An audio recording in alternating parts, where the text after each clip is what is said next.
बिस्मिल्लाहिर्रहमानिर्रहीम।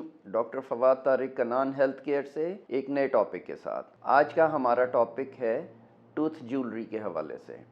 Tooth jewellery होता क्या? ये कोई जेवर नहीं होता जैसा कि शायद नाम से लगता हो। इसको हम टूथ टैटूज़ भी कहते हैं, टूथ ज्वेलरी भी कहते हैं। इसमें होता ये है कि बारीक से मोती होते हैं या बीड्स होते हैं जो लोग फैशन के तौर पे दांतों के ऊपर लगवाते हैं।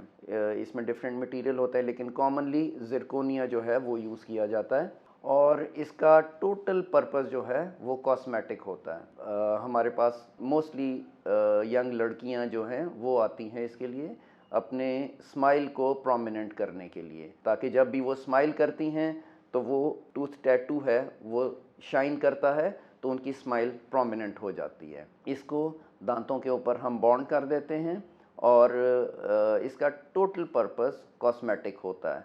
ये कोई ऐसी चीज़ नहीं है कि किसी बीमारी या किसी उसकी सूरत में यूज़ किया जाए। ये सिर्फ कॉस्मेटिक पर्पस के लिए होता है। थोड़ी सी एहतियात करनी होती कि जब दांतों की सफाई वगैरह के हवाले से कि इसके ऊपर ज़्यादा प्रेशर ना दें, वरना इसके उतरने का ख़तरा रहता है। अपना और अपने दांतों का ख्याल रखिए। शुक्रिया।